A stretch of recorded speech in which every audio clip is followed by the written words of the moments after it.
ಓಂ ಐಂ ಹೀಂ ಶ್ರೀಂ ಶ್ರೀಮಾತ್ರೇ ನಮಃ. ಎಲ್ರಿಗೂ ನಮಸ್ಕಾರ.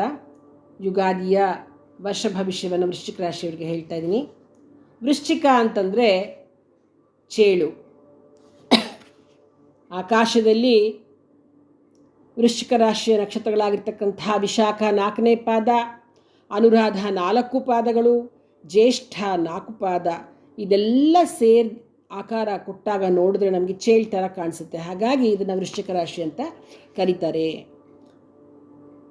ವೃಶ್ಚತಿ ಶೂಕಾಗ್ರೇಣ ವೃಶ್ಚಿಕ ಅಂತ ಅಂದರೆ ಕೊಂಡಿಯಿಂದ ಕುಟುಕೋದು ಅಂತ.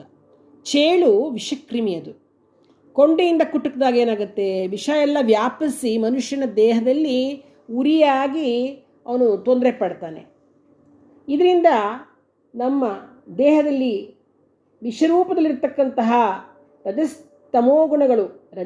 ರಜೋಗುಣ ತಮೋಗುಣಗಳೆಲ್ಲವೂ ಕೂಡ ಅಧಿಕಾರಿಯ ಧ್ಯಾನ ಅಭ್ಯಾಸಗಳನ್ನು ತಪ್ಪಿಸಿ ಬಾಹ್ಯ ವ್ಯಾಪಾರಕ್ಕೆ ಎಳೆತರಕ್ಕೆ ಬಹಳ ಎಳೆಯತ್ವೆ. ಅಂದರೆ ಸಾಧಕರು ಸಾಧನೆ ಮಾಡ್ತಾ ಇದ್ರೆ ಅವರನ್ನು ಹೊರಗಡೆ ಪ್ರಪಂಚಕ್ಕೆ ಎಳೆಯುವಂಥ ಕೆಲಸ ಮಾಡ್ತಕ್ಕಂಥದ್ದು ಮಾಡುತ್ತೆ. ಭಾಳ ತೊಂದರೆ ಕೊಡುತ್ತೆ, ದೇಹಕ್ಕೆ ಆಯಾಸ ಮಾಡ್ತಕ್ಕಂಥದ್ದು ಭಾಳಷ್ಟು ತೊಂದರೆ ಕೊಡುತ್ತೆ. ಇದನ್ನೆಲ್ಲ ತಡೆದುಕೊಂಡು ಧೈರ್ಯದಿಂದ ನಿಧಾನವಾಗಿ ಧ್ಯಾನವನ್ನು ಸಿದ್ಧಿಸ್ಕೊಳ್ಬೇಕು.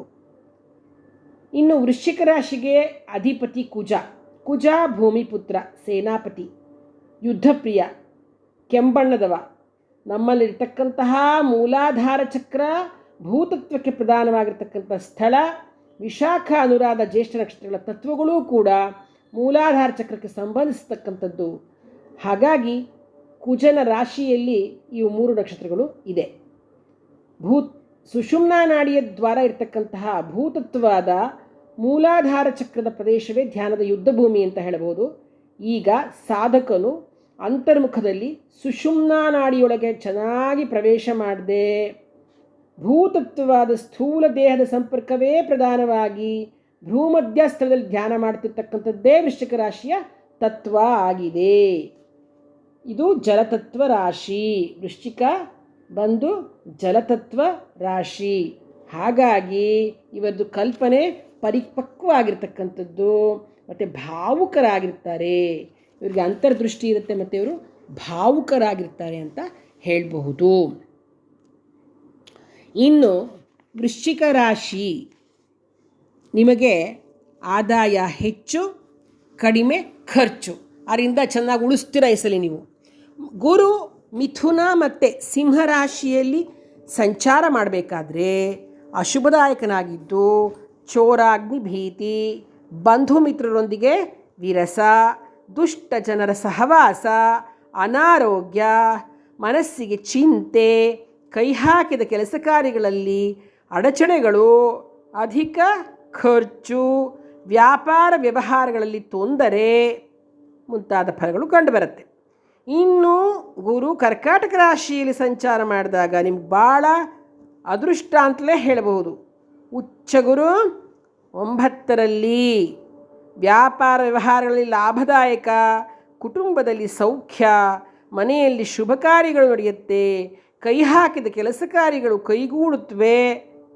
ಶನಿ ಪಂಚಮದಲ್ಲಿ ಸಂಚರಿಸ್ತಾ ಇರೋದ್ರಿಂದ ಕೋರ್ಟ್ ವ್ಯವಹಾರಗಳಲ್ಲಿ ಅಪಜಯ, ದುಷ್ಟ ಮಿತ್ರರಿಂದ ತೊಂದರೆ ಉಂಟಾಗುತ್ತೆ, ಸೇವಕ ವರ್ಗದವರಿಂದ ಧನಹಾನಿ ಆಗ್ತಕ್ಕಂಥದ್ದು. ಆದ್ದರಿಂದ ನೀವು ಹನುಮಾನ್ ಚಾಲೀಸವನ್ನು ತಪ್ಪದೆ ಪಠಿಸ್ತಕ್ಕಂಥದ್ದು ಬಹಳ ಒಳ್ಳೆಯದು.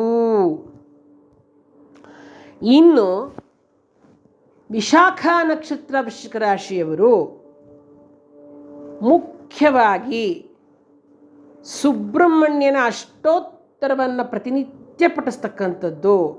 ಪ್ರತಿನಿತ್ಯ ಸುಬ್ರಹ್ಮಣ್ಯನ ಅಷ್ಟೋತ್ತರವನ್ನು ಸಾಧ್ಯವಾದರೆ ಕೆಂಪು ಹೂಗಳಿಂದ ಅರ್ಚಿಸ್ತಕ್ಕಂಥದ್ದನ್ನು ಮಾಡೋದ್ರಿಂದ ಒಳ್ಳೆಯ ಫಲ ಸಿಗುತ್ತೆ. ಇನ್ನು ಅನುರಾಧ ನಕ್ಷತ್ರದವರು ಹನುಮಾನ್ ಚಾಲೀಸವನ್ನು ಪ್ರತಿನಿತ್ಯ ತಪ್ಪದೆ ಪಠಿಸತಕ್ಕದ್ದು. ಇದರಿಂದ ಅವರಿಗೆ ಎಲ್ಲ ರೀತಿಯಲ್ಲೂ ಒಳ್ಳೆಯದಾಗತ್ತೆ.